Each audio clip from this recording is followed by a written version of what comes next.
लगता है। फिर साल भर में एक, फिर 1 साल पूरे होते होते ही बच्चा कर लो, बच्चा कर लो, बच्चा कर लो का नारा। अब शादी की है तो बच्चा तो करना ही पड़ेगा ना बहन।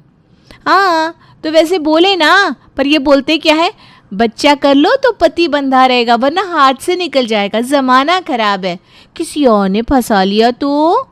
और रिलेटिव्स तो अलग ही सास के कान भरते हैं, बहू बच्चा क्यों नहीं कर रही, कोई तेरे बेटे को छोड़कर भाग भाग न जाए। अरे इस प्रेशर में बहू को अपने ससुराल वालों का विश्वास जीतने के लिए प्रेशर में आकर बच्चा करना पड़ता है। हाँ तो कोई बात नहीं ना, कर लूंगी मैं बच्चा। आगे बोल। आगे क्या, बच्चा कर लो उसके बाद भी घर की हेड तो सास ही रहती है। मुझे देख ले, बच्चा भी कर लिया, अब क्या चाहिए उन्हें पता नहीं, जीने नहीं देते यार ये लोग मुझे। अब तो मेरा बच्चा भी 2 साल का हो गया है, करने दे मुझे जॉब, कहाँ भाग जाऊंगी मैं, पर नहीं। अरे पर तुझे जॉब क्यों करनी है, खुद का स्टार्टअप कर लेना, घर से ही कुछ कर ले। किसी और की नौकरी से बेटर है खुद का बिजनेस करना। खुद की बेकरी ही स्टार्ट कर ले, केक बनाने में तो तुम माहिर है ही। अरे हाँ बहन, इसीलिए तो मैं तुझे कॉल करती हूँ। मेरे दिमाग में तो इस घर में रहकर जाले लग गए। सही आइडिया दिया है तूने, तू कर शादी, मैं पहला केक तेरे रिसेप्शन पर ही पहुँचाऊँगी। और ये नया आइडिया पाकर नंदिनी बड़ी खुश हो जाती है। आज नाश्ते पर ही इस आइडिया को सबके सामने ले आती हूँ। नंदिनी सभी को नाश्ता परोसती है। सुबह सुबह कचौरिया, अरे वाह, आज तो तुमने दिन बना दिया। आप तो बेकार में ही खुश हो रहे हो पापा। अब इन कचौरियों के बदले भाभी आपसे क्या मांगती है बस देखते जाइए आप। अरे मैं क्या कुछ मांगूंगी दीदी, मैं तो हर रोज़ ही नाश्ता बनाती हूँ, हर रोज़ कुछ मांगती हूँ क्या। अरे वाह मम्मी, मुंह पर सेलो टेप लगा कर बैठी हुई हैं आप। आपकी बहू यहाँ मुझे उल्टा जवाब दे रही है, पर तुम्हारे मुंह से चू तक नहीं निकला। यही सब शर्मा अंकल के घर पर हो रहा था। बहू सबसे पहले ननद के पीछे पड़ी, बेचारी सिमरन दीदी तो पराया धन थी, अपने ससुराल चली गई। फिर देवर, फिर सास, फिर ससुर, धीरे धीरे फिर पति को बस में करके उसने अपना बिजनेस खोल लिया। उसके बाद क्या हुआ? क्या होना था, दोनों पति पत्नी अलग हो गए और अपने ही काम में उसने पति को भी घुसा लिया, पूरा घर खत्म हो गया। सत्यानाश हो जाए इस चुड़ैल का, जब भी मैं कोई बात बोलने जाती हूँ उससे रिलेटेड कोई ना कोई कहानी ये सुनाई देती है।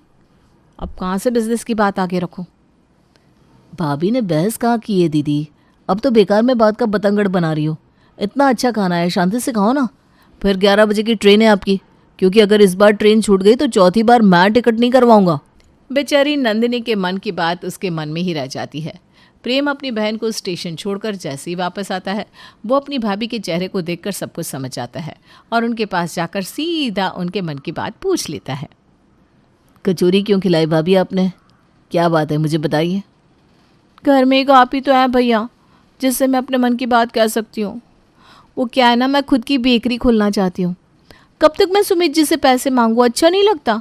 हर चीज़ का हिसाब पूछते हैं वो, और मम्मी जी भी कहते देर नहीं लगाती, पति के पैसे उड़ा रही है। अरे पर अब मैं ये बात सबके सामने रखूँ कैसे, क्योंकि दीदी ने पहले ही शर्मा जी के घर की कहानी सबको चीख चीख कर सुना दी। तो आप बिजनेस की बात करो ही मत ना, आप ऐसे ही घर पर केक बनाओ, 1-2 दिन सब केक खाएंगे, केक की तारीफ करेंगे, और इस बीच में आप बिजनेस की बात छेड़ देना। हाँ थैंक यू भैया। और उसी रात नंदिनी डिनर में केक की तैयारी करने लगती है। अगर केक मैदे का बनाया तो दीदी इस बात पर मम्मी के कान भरेगी कि भाभी काम से बचने के बहाने ढूंढ रही है। थोड़ा और दिमाग लगाना होगा, केक बनाऊंगी तो सही पर मैदे का नहीं। और रात को सभी के खाने में छोटे छोटे से कलरफुल केक परोसे जाते हैं।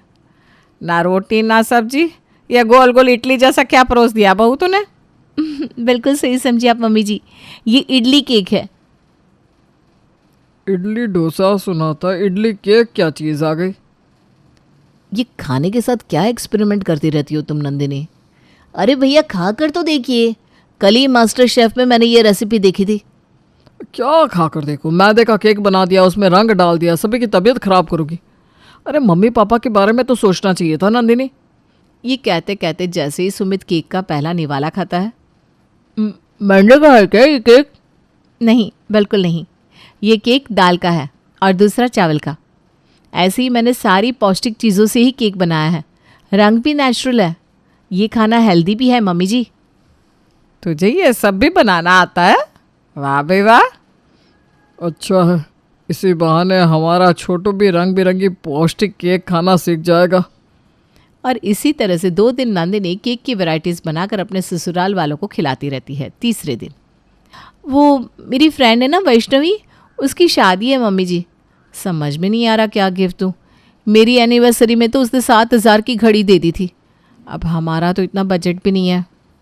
भगवान ने आपको इतना टैलेंट दिया है भाभी, एक 3 माले का केक बनाकर ले जाओ, इससे अच्छा क्या ही हो सकता है।